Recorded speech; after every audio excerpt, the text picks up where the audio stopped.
Hello and welcome to QE Talks, the Quality English podcast. Quality English is a quality assurance and brand marketing association that brings together a selection of the very best independent English language schools and colleges from around the world. In this series, we go beyond the guidebooks to explore trusted English language destinations through the experiences and insights of quality English schools and education agents. Hello everyone, welcome to the fourth episode of QE Talks. I'm Jonathan Swindell from Quality English and I'll be your host for today's conversation, coming to you live from Chicago this time. How glamorous. The UK has long been one of the world's leading destinations for learning English, attracting students from across the globe. With its rich history, cultural diversity and wide range of locations, the UK offers students the opportunity to improve their English whilst experiencing everything from bustling cities and iconic landmarks to charming towns and unique local traditions. Today, I'm delighted to be joined by Slavenka, Dan and Stacey. Thank you all for joining us. Let's begin by getting to know you a little bit better. I'll start with you, Stacey. Could you briefly introduce yourself and your school? Yeah, of course. Hi, everyone. Thank you for having me as well, Quality English. My name is Stacey and I am the Managing Director at LILA College based in the north of England in Liverpool. Wonderful, thank you. And what does your school specialise in? Yeah, so LILA is predominantly an English language college and we welcome adult and junior students. Adult students all year round on our general English and exam preparation courses. And then we have junior and bespoke adult mini stays throughout the year. And then we have two campus options here in Liverpool for junior students in the summer as well. So one is based at the University of Liverpool and one is based at our LILA city centre location here at the school as well. So a bit of something for everybody. Wonderful. Thank you, Stacey. And zooming down south in the UK, over to you, Slavenka and Dan. Hi again. Well, thank you very much for having us. This is so exciting being your guest. So I'm Slavenka Vukovic-Bryan. I'm the founder and managing director of Languages United in Bath. Originally, I come from Croatia, but I've lived here for 37 years now. And as such, I started English as a learner, then as a teacher, and now obviously for the last 20 years, I've been the school owner, which gives me a very personal connection to what our students experience when they come to the UK. Mm-hmm. And I'm Dan. I work alongside Slavenka at Languages United. I look after the finance and systems and sustainability, occasionally podcasting too. So we're a family-run boutique language school in the centre of Bath and welcome both adults and juniors, groups, individuals all year round. Great, thank you guys. It's good to have a podcast expert here with us. So back to Stacey, what do you personally love the most about the UK? I mean, there are so many things that I love about the UK, and especially because part of our roles here at the school, we get to travel quite a lot and you can't beat coming back to the UK after a long trip abroad. But one of the main things I love, and I say this quite a lot, is the character that the UK has. I think each city and each town has its own personality and its own character, and it's something quite unique to the UK. Whether you're visiting a big city like London or a more smaller town, say for example in the Lake District, each one of them has all got its own individual character, its own history, its own story, sometimes its own dialect and its own accent, like Liverpool. Obviously, some of you may be able to hear my Scouse accent now. And I think that's what makes Britain great. It really has, each town and city's got its own personality and its own character. So even though you're visiting one country, it may be that you learn so many more different stories and so much about different individual cities' cultures while you're visiting all the different towns and places around the UK. So I'd definitely say each city's individual character is one of the favourite things about the UK.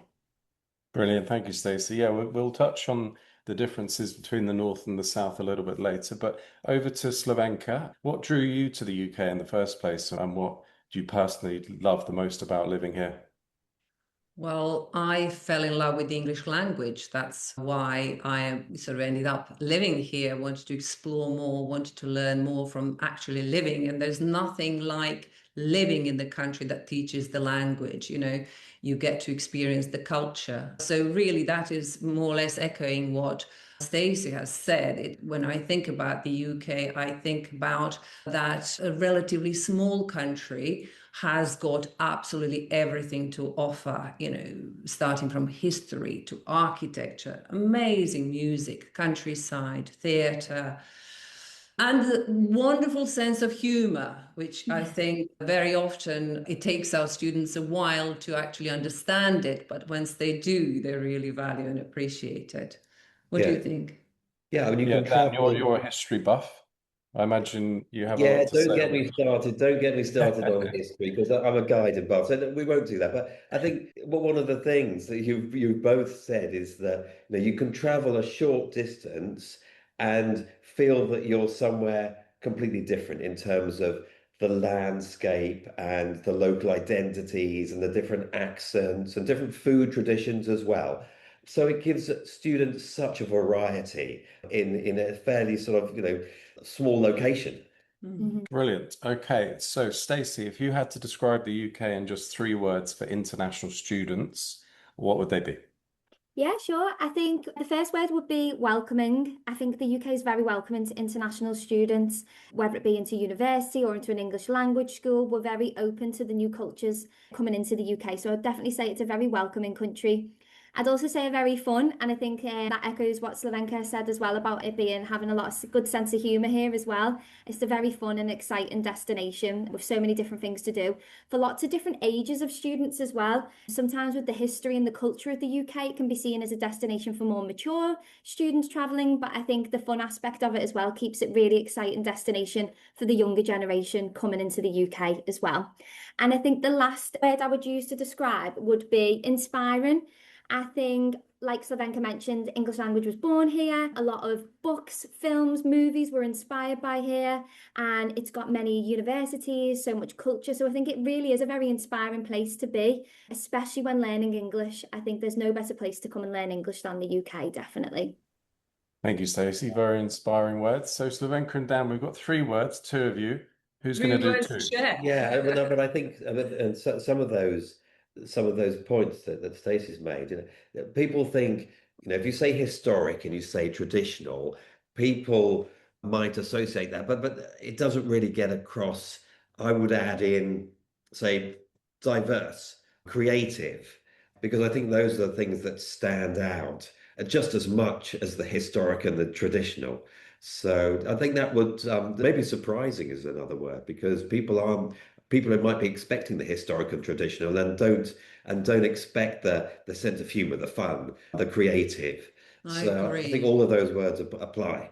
Yeah, and people often think that the English, or generally the British people, are very conservative. They often say that when you kind of talk to them. But then when they come here, the students are just like always so surprised how much fun people are having. You go to concert, people are dancing, they're not sitting in the corner.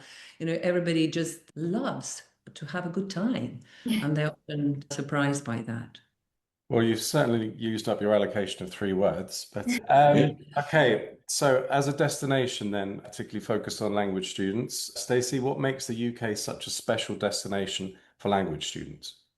I think for language students is the variety of different things on offer for them to improve their English outside the classroom as well as inside the classroom, whether it be like Slavenka's just mentioned, going to a concert, going to the theatre, going to an art gallery. There's just a huge variety of different activities and things for students to get involved with outside the English language centres as well. So I think that's something that's quite unique about the UK as well. And I think the people really make the UK great. And like Slavenka mentioned, some people are often surprised by that. They think we're quite conservative, but as soon as they get here, I think they really feel like they're welcomed as part of the family, especially in Liverpool. And I feel this really shines through with the students' experience of what the UK offers them. They feel very relaxed when they get here, welcomed, and really inspired, like I've mentioned earlier as well.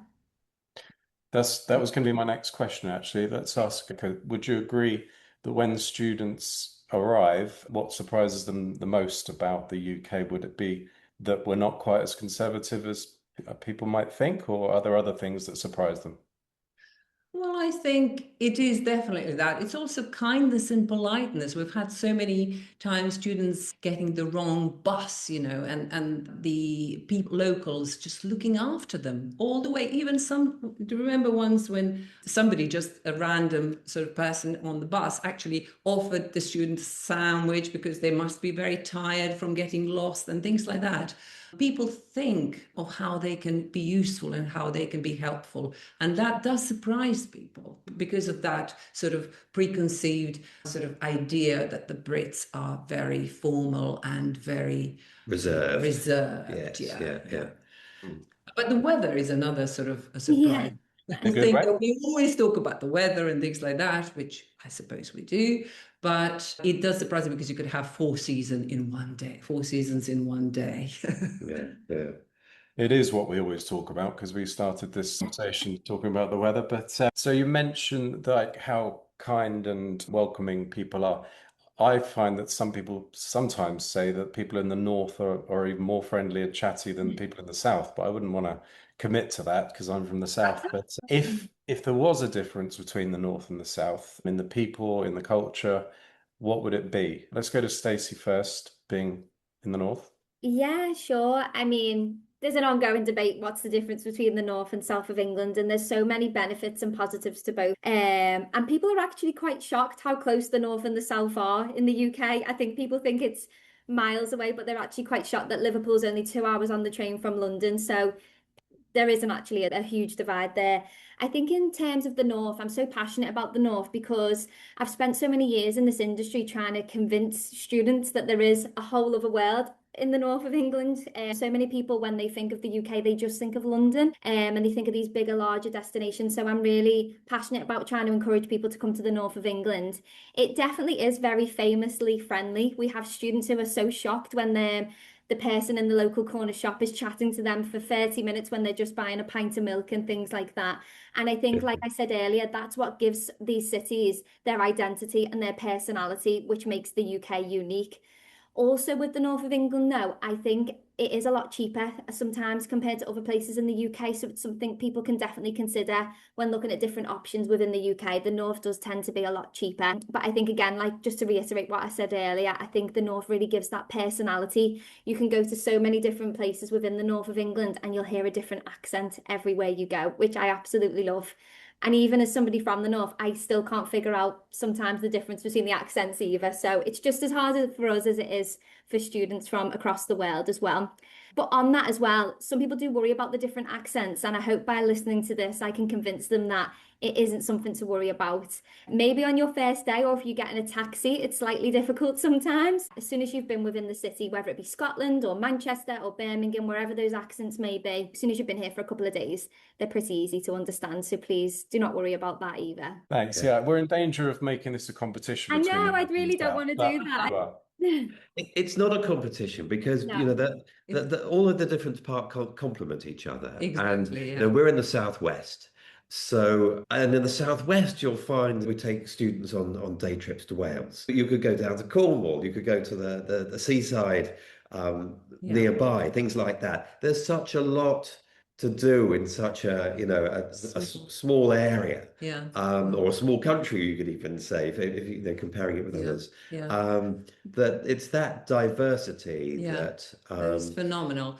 But students do come thinking there is one British accent here, and it is great when they're able to discover that it is not the case, and there is such a variety and richness going from one area to another, from the north to the south, say south to south, further into southwest. But if there is something to say about the southwest, that is where we are based, it is that is an exceptionally beautiful part of the country. And that there, you know, it is very often chosen for filming. I mean, you could think of Bridgerton recently, which took the world by the storm. And, you know, Bath is one of the main actors in that series. But, you know, there are so many quintessentially British sort of areas here that are so beautiful. And again, as Stacey said, it's none of the cities is really that far from London. We are also like yourselves, only 90 minutes from London? Yeah, 90 minutes, yeah. And we've got Bristol nearby, 15 minutes away on the train, which is similar sort of size to your To city. Liverpool. You can't go wrong anywhere in the UK because it just is such a great, varied, diverse and culture-rich country. Yeah. So much to learn. In Liverpool, I'm guessing that, people will look at pop culture and Yeah. Beatles and things like that. And then, if we take students to Bristol, then they'll be going on a Banksy street art or things Yeah. like that. So there's so much to see everywhere, really. And I think how exciting is that as an international student to look at the map of the UK and be like, right, where am I going to have the biggest adventure? And there's so many different places that they could go to around the UK. And like you said, traveling through the UK is so convenient as well. You can get from Liverpool down to Bath, you can get the train system, the bus system. It's so convenient for the students to study in one location or study in two locations and visit so many different places. Thanks, guys. So let's focus now on the student experience. So, Stacey, what activities do students usually enjoy outside the classroom? I'm sure there's a big choice, but what are their favourites? So they do a lot of different things. I mean, in Liverpool, obviously in particular, Anfield is up there as one of the famous things to do. So any big football fans, whether it be in Liverpool or Manchester or in London, football is a huge part of the British culture. And I think being able, if you can't get to a actual match, even just being able to experience a football match in a British pub is such an experience in itself as well. Also, students love to visit a lot of our parks because they come from places, particularly in the Middle East, where they're not used to seeing as much greenery. So visiting one of our parks or being so close to the countryside, that is definitely what a lot of our students do as well. But a lot of them just love to hang out as well and mix with the other international students. We put on amazing social programs in which the students love to take part in. But one of the things we hear a lot of feedback about is just the connections and the friendships that they make, whether it be just walking around the city centre, visiting one of the local places with friends after school. That really is the key of what they're enjoying the most, whatever the activity may be, I found. And Slavenka and Dan, how your students enjoy their time outside of the classroom? Yeah, students love activities where they can use English naturally, where they can, in Bath, walking tours. They're always very popular. And every corner of the city tells a story. And I know that Dan's very good at telling these stories. They love visiting Roman baths. They love visiting the Royal Crescent. Lots of theatres, museums, cafes. And then we do the activities for juniors as well. Absolutely, yeah. Karaoke and Yes. but there's a lot to see locally, and we take them down to Stonehenge sometimes and Stonehenge and Salisbury. So there's a lot in the local area that they enjoy outside the classroom. Yeah. And in fact, our courses really use the city as a classroom as well, so that we don't just stay in our class in the school here, but we'll take, especially the adult courses now, we're taking them out and they're experiencing the city with their teacher, as well as having classroom activities. So we try and combine it so that when you say activities outside of the classroom, we're trying to take the classroom outside. Yeah, Bath becomes the classroom. For example, even Jane Austen Festival, which happens every September, the whole city gets dressed in that sort of period costume, and it is just so beautiful to see, and our students really are so privileged to take part in that. So our English for mature adults, especially the September one for women 50 plus, they just love. We've actually specially designed a course around that, so they take part in that. Wonderful. Okay, so Stacey, not just Liverpool itself, but perhaps the whole of the north, what is your favourite hidden gem that you would, possibly it's a secret, but you're happy to share it? Yeah, I'm happy to share. There's so many different things. It really depends on what you like to enjoy. But for me in particular, I think a hidden gem in the north of England is the beautiful countryside that is so close, and being so close to North Wales. So you can actually visit two countries typically, with England and Wales within the UK. And I think, it's such a short drive away. For us in Liverpool, it's only around about a 40-minute drive, but from Manchester and places like that, it's still such a short drive. And you really, if you're studying in a city centre, it's really amazing to then get out and to be able to see the beautiful countryside that North Wales has to offer. And I think for some students, like I mentioned earlier, it's so different to what they're used to in their own countries. It's really amazing to see their reactions when they drive through the North Wales, whether it to go on a hike, to visit a little quaint village, or something like the Lake District or something like that. I think they're really some good hidden gems within the UK, these beautiful walks and hikes and rivers that we have, and we're happy to share them with everybody. Very generous. Slavenka and Dan, any hidden gems in the south? If we're talking about hidden gems in sort of Bath itself, it would be sort of Royal Crescent and the beautiful Pulteney Bridge, for example, which has got a beautiful weir. If we're talking about Southwest, gosh, there's so much. Dan, you take our students on trips, what would you select? Well, I've already said Stonehenge and places like that, but there's not exactly hidden gems, are they? No. Yeah, we You need shouldn't really hidden. get me onto hidden gems in Bath because Bath is one of only 3 cities in Europe that as a whole city is a UNESCO World Heritage Site.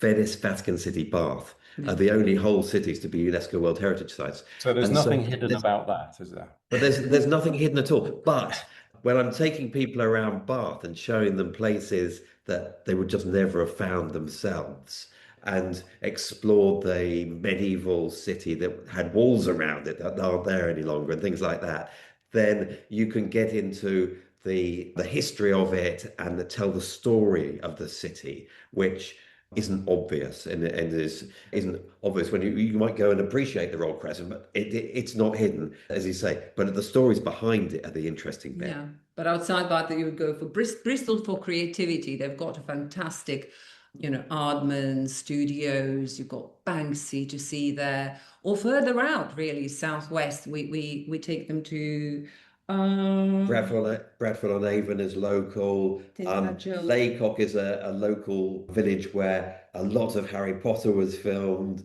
So there's places like that people wouldn't have really had on their list of visiting that you can take them to is great. So plenty to see is the bottom line there. Let's go to something a bit more practical. Stacey, what accommodation options do students usually prefer? I mean, we've really seen a change over the past couple of years. It used to be that a lot of students preferred homestay, but now we're definitely seeing more of a rise in residence accommodation requests. And I think that's because students are more confident. They have a higher level of English when traveling to the UK now, so they feel more confident to go straight into a residence accommodation. And a lot of universities are building new accommodation buildings, so the quality of the residences that a lot of the cities in the UK have is just fantastic. It's like a 5-star hotel some of them are offering. So I think that's why we've seen a definitely shift in the demand towards residence accommodation.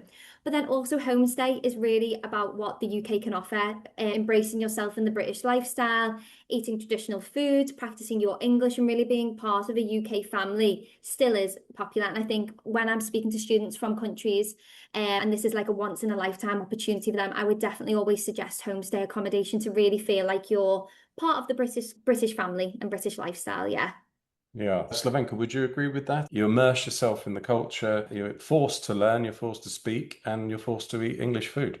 Absolutely, I completely agree with that. It sort of does depend on the age of the student and what sort of course they're enrolling on.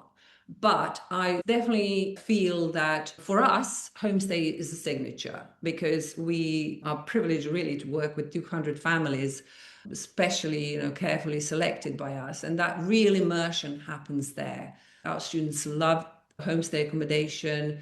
They give them that daily connection to British life, They practice English outside the classroom in a very natural way. And very often, it's people come back to and ask for the same families and make friends for life. So we really do highly recommend that. But we do have other accommodation options as well. And as Stacey was saying, there is a tendency towards residential, and we do have a residential option ourselves.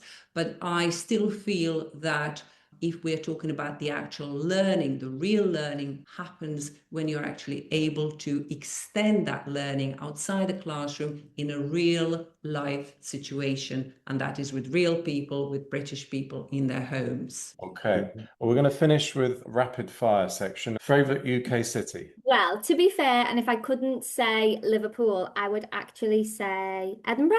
I think Edinburgh's amazing. I love it there. I think it's got such a fantastic vibe. Sorry, this was quick. If it's not Liverpool, Edinburgh. Excellent. Slavenka and Dan, best British food? I was preparing to say, yes, we love Edinburgh too. Okay. Best British food. Oh, well, I mean, cream tea, scones, jam, tea, very nice, very nice. Yeah, you can't get much more British. Okay. Favorite British tradition, Stacey? I would say our British pub culture. You can't beat it. Going to the pub on a Sunday, you can't beat it. Slavenka and Dan, favorite day trip? Cotswolds are very nice. Yeah. And we'll finish with Stacey. One place every student should visit. Brighton Beach. Wow. Yeah. That really has given us a spread from Edinburgh right down to Brighton. So that's fantastic. Thank you all. And thank you all for joining us today and for sharing your insights and experiences. We hope today's conversation has given agents and future students a deeper understanding of what makes the UK such a unique and memorable destination for learning English. To learn more about trusted independent English language schools in the UK and around the world, visit qualityenglish.com and explore our destination guides.